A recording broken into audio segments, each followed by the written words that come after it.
আজকে সকালে কি হয়েছে জানো তো, আজকে স্বপ্নিলকে ঘুম থেকে উঠে রেডি করে ওকে তো স্কুলে পাঠিয়ে দিয়েছি। তারপরে ভাবছি যে একটু ভিডিওটা এডিট করে তারপর অন্যান্য কাজগুলো করব। তো শুয়ে শুয়ে ভিডিওটা এডিট করতে করতে মানে ঘুমিয়ে পড়েছিলাম। তো 8:30 বাজছে, তখন আবার ঘুমটা ভেঙেছে। তো স্বপ্নিলের পাপা আজকে বাসায় নাস্তা করেনি, ও আর কি বেরিয়ে গেছে। তো এদিকে টুকিটাকি করে আর কি নিজের কাজগুলোকে আস্তে আস্তে সেরে নিচ্ছি। তো আজকে যেহেতু একাদশী, তো প্রথমেই হচ্ছে একাদশী বা যে কোনো উপবাসের ক্ষেত্রে প্রথমে যে কাজটা করি সেটা হচ্ছে বিছানার চাদরটাকে চেঞ্জ করে নিই। তো এর মাঝে কিন্তু স্বপ্নিল স্কুল থেকে চলে এসেছে, ওকে আর কি স্নান করিয়ে আর কি পড়তে বসে দিয়েছি। আর সবাই তো বাসার যেহেতু একাদশী, তো এই জন্য রান্নাবাড়ার ঝামেলাটা অনেকটাই কম। আর পরে একবারে দুপুরে স্নানটা করে তারপরে রান্নাটা করব। তো এদিকে হচ্ছে স্বপ্নিলকে তো নিচেই আর কি পড়তে বসিয়ে দিয়েছি, আর এদিকে হচ্ছে বিছানাটাকে আর কি গুছিয়ে নিচ্ছি। হ্যালো এভরিওয়ান, নমস্কার, কি অবস্থা, কেমন আছে সবাই? আশা করছি খুব খুব ভালো আছে সবাই। আমরাও ভালো আছি তোমাদের আশীর্বাদে, ঈশ্বরের কৃপায়। আর তোমরা যে যেখান থেকে আমার ভিডিওটা দেখছো তোমাদের সবাইকে অনেক অনেক ওয়েলকাম।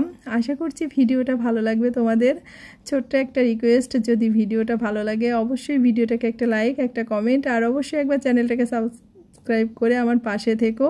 যারা নতুন আজকেই আমার ভিডিওটা দেখছো তাদের জন্য এই রিকোয়েস্টটা। তো এই যে এদিকে মানে বিছানা চাদরটাকে চেঞ্জ করে নিয়েছি। আর বিছানা যত টাইট করে বিছানার উপরে পাতি না কেন, মানে তোষকের নিচে চাদরটাকে দিয়ে দিই, তারপরেও যখন স্বপ্নিল আর কি বিছানায় বসে পড়াশোনাটা করে বা ড্রয়িং করে, বিছানা আবার যেরকম সেরকমটাই হয়ে যায়। এটাই হচ্ছে সমস্যা। তো যাই হোক, এটাই কাজটা প্রতিদিন 2-3 বারই করতে হয় আমার। তো এদিকে হচ্ছে বিছানাটাকে পরিষ্কার করে রুমটাকে ঝাড়ু দিয়ে নিয়েছি। আর সন্ধ্যার জন্য কিছু যে মানে বাসনকুসন ছিল, তো ওগুলোকেও আর কি ধুয়ে নিয়েছি। আর সন্ধ্যাটা দিতে এখন ভীষণই একটু খারাপ লাগে, তার কারণ হচ্ছে আমার যে তুলসী গাছটা ছিল, তো ওই তুলসী গাছটা তো আগেই আর কি মরে গেছিলো। তো ছাদে 2-1টা তুলসী গাছ হয়েছে। তো আসলে সেই দিনটাই পাচ্ছি না, যে মানে যেদিন ভাবছি তুলসী গাছটা আনবো সেদিনই আর কি ভুলে যাই, এটাই হচ্ছে অবস্থা। আর বেশিরভাগ সময় সন্ধ্যা মানে বিকেলের পরে থেকে বাসার বাইরে থাকা হয়, তো এ কারণেই আর কি গাছটা আনা হয় না। কারণ গাছ, যে কোনো গাছ একটু বিকালের দিকে লাগালেই ভালো হয়, সারাদিনের একটা রোদের তাপ থেকে কিন্তু বাঁচে আর কি গাছগুলা। তো এদিকে হচ্ছে স্বপ্নিলের স্কুল ব্যাগটাকেও ধুয়ে দিলাম, আর ওর হচ্ছে স্কুলের জুতাটাকেও একটু ধুয়ে দিলাম। তাও জুতাটা পুরোটা ধুইনি, ওর জুতাটার উপরটাকেই আর কি একটু ব্রাশ দিয়ে পরিষ্কার করে নিলাম। আর সাথে একটু গরম জল নিয়েছি। আর সাদা জুতা তো একটু গরম জল থাকলে কিন্তু ভালো পরিষ্কার হয়, ধুলামালি কাদা ময়লা কি থাকে না বলো জুতাতে। তো এদিকে স্বপ্নিলের ব্যাগ জুতা সব কিছু ধুয়ে দিয়েছি, আর সাথে সাথে আমার জুতাটাও ধুয়ে দিয়েছি। আর আমার সব সময়ই আর কি জামা কাপড় যেরকম পরিষ্কার থাকবে, সাথে জুতাটাও পরিষ্কার যদি না থাকে আমার ভীষণ অস্বস্তি লাগে। কারণ অনেকেই কিন্তু দেখবা পায়ের দিকে তাকালে, যদি জামা কাপড় যতই ভালো পরো, জুতাটা যদি ভালো না থাকে, সেটা তোমার কম দামি জুতা হোক বা পুরনো জুতা হোক, তবে সেটা অবশ্যই পরিষ্কার পরিচ্ছন্ন থাকা উচিত আমার মনে হয়। তো ওই কাজগুলোকে আগে করে আসছি, তার কারণ হচ্ছে ওগুলোকে রোদ্রে শুকাতে দিয়ে আসছি। আর এখন রান্নাঘরে চলে আসছি। তো একাদশী, তো সেই কারণে রান্নাঘরটাকে মানে খুব ভালোভাবে পরিষ্কার করে নিচ্ছি। তো এই যে এই পাশে রান্নার টাইলসগুলোকেও খুব ভালো করে মুছে টুছে একটু গরম জল দিয়ে, একটু উষ্ণ গরম জল আর একটু হালকা জেটের গুঁড়া দিয়ে একটু মুছলেই আর কি ন্যাকড়া দিয়ে ভালো পরিষ্কার হয়ে যায়। তো এটাকে মুছে রান্নাঘরটাকে পরিষ্কার করে তারপরে স্নানটা করব। তো ওইদিকে ওয়ালটাকে মুছে নিয়েছি, এখন হচ্ছে ফ্লোরটাকে মুছে নিচ্ছি। আর একাদশী আবার যে কোনো ব্রতের দিনই বলো, রান্নাঘরটার একটু আসলে পরিচ্ছন্ন না করলে ভালো লাগে না। রান্নাঘরের কাজটাই যেহেতু আজকে, তো এ কারণেই আর কি ভালো করে মুছে টুছে পরিষ্কার করে নিলাম। তো এই পাশে যে সব জিনিসপত্রগুলো সরিয়ে নিচেই আর কি মুছে নিলাম।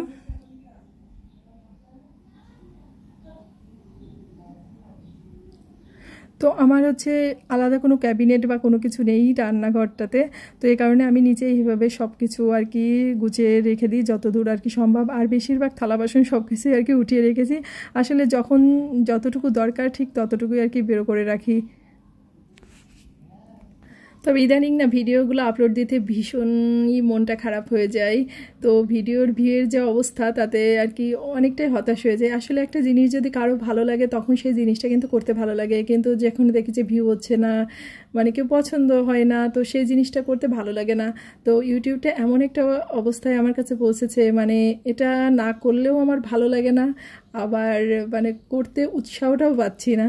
তো যে কী করব ঠিক বুঝতে পারতেছি না। মাঝে মাঝে মনে হয় যে ছেড়েই দিই, আবার মাঝে মাঝে মনে হয় যে না করি, নিজের ভালো লাগা থেকেই আসলে করি। কারণ আসলে মনে হয় যে ভিডিওটা করব না, কিন্তু সকালবেলা হলে সেই মানে ভিডিওটা না করলে বা মোবাইলটা হাতে না নিলে মনে হয় যে কেমন যেন একটা কোনো কাজটা অসমাপ্ত রয়ে গেল। তো কী যে করব দোটানায় পড়ে গেছি, বুঝতে পারছো তো। তো যাই হোক, যদি তোমাদের কাছে রিকোয়েস্ট করব আসলে, কারণ তোমাদের উপরেই কিন্তু সব কিছু ডিপেন্ড করে। তো তোমরা যারা আমার ভিডিওটা দেখো, অবশ্যই ভালো লাগে না খারাপ লাগে বা যেটাই হোক আমাকে একটু কমেন্টে প্লিজ জানিও। তো যাই হোক, রান্নাঘরটাকে পরিষ্কার করে তারপর চলে আসছি, স্নানটা করে নিয়েছি। তো স্নানটা করে এখন আর মাথাটা আর কি মানে চুলটা আশ্রিয়ে নিলাম না, কারণ চুলটা ভীষণ ভিজে জল পড়তেছে। তো সামনে দিয়ে হালকা একটু আশ্রিয়ে একটু সিঁদুরটা দেওয়ার জন্য আর কি। তো এখন একবারে সিঁদুরটা পরে নেবো, না হলে রান্নাঘরের ওইদিকে গেলে তো এই কাজটা করার আর সময় হয় না আসলে। তো আমি স্নানটা করেই কিন্তু আর্নিকটা করে নিয়েছি। তো আমার বাসায় যেহেতু ঠাকুর আসলে আলাদাভাবে পাতা নেই, তো এই জন্য ঠাকুর পূজাটা আর কি দিতে পারি না।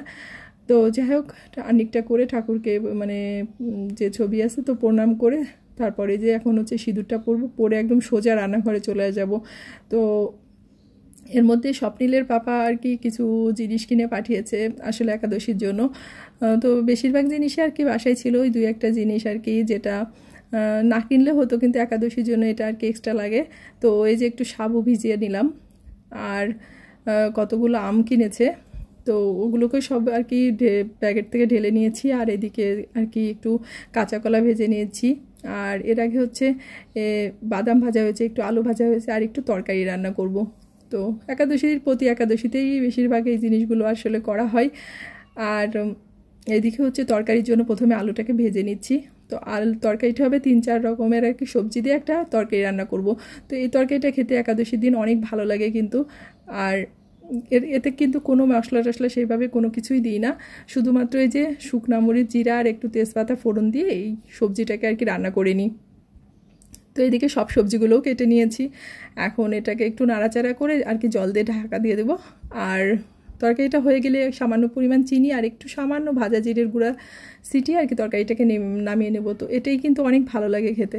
তো যাই হোক, এদিকে সব রান্নাবাড়া তো কমপ্লিট হয়ে গেছে। আর এদিকে সব কিছু রেডি করে নিচ্ছি, কারণ সবাইকেই খাবার দেবো। সবাই মানে আমি খাবো, ভাই খাবে, স্বপ্নিল খাবে, সবাই তো একাদশী। আর এই যে এগুলো আমাদের বাড়ি থেকে পাঠিয়েছিল কলা, আর এগুলো স্বপ্নিলের পাপা আর কি কিনে আনছে। আর সবজিটা দেখছো অনেক সুন্দর হয়েছে, কিন্তু যারা একাদশী করো অনেক সময় ভাবো যে কী খাবো, তো এরকম আসলে জিনিসগুলো ট্রাই করতে পারো, ভীষণ ভালো লাগবে কিন্তু। তো আমরা এগুলোই আর কি করে থাকি প্রতি একাদশীতে। তো এদিকে সাবুগুলোও ভিজে গেছে আমার রান্না করতে করতে। তো এখন একটু সাবুটাকে মাখিয়ে নেব। আর এই যে আমটাও কেটে নিয়েছি, সাবুটাকে একটু গুঁড়া দুধ, কলা আর সামান্য চিনি দিয়ে আর কি মাখিয়ে নেব। তো সাবুটা সবাই খেতে পছন্দ করে, মানে আমিও খাই, স্বপ্নিলও খাই, আবার আমার ভাইও খায়। তো স্বপ্নিলের বাবা তো এখন আসবে না, ও সন্ধ্যার দিকে বাসায় আসবে। তো ও আর কি সাবুটা খাবে না।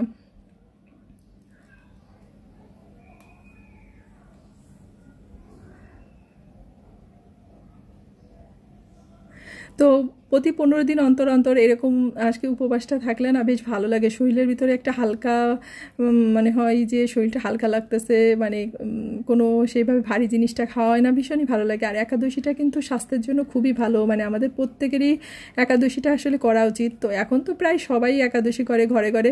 তো আমি আজ অনেক বছর ধরে একাদশীটা করতেছি, প্রায় 15-16 বছর ধরে। শুধুমাত্র মাঝে যখন স্বপ্নিল আর কি পেটে ছিল তখন আর কি একাদশীটা বাদ দিয়েছিলাম, তারপরে ও হওয়ার পরে 1 বছর মতো আবার বাদ দিয়েছিলাম, তারপরে আবার একাদশীটা করতেছি।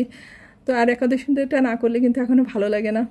তো যাই হোক, এখন এই যে সব কিছু রেডি করে নিলাম, এখন আমরা খাওয়া দাওয়া করে নিব। তো যাই হোক, সবাই ভালো থেকো, সুস্থ থেকো, আর অবশ্যই সাবধানে থেকো। আর ভিডিওটা যদি ভালো লাগে ওই একটাই রিকোয়েস্ট, অবশ্যই লাইক কমেন্ট শেয়ার করতে ভুলো না। আর সবাই আমার পাশে থেকো, ভালো থেকো সবাই।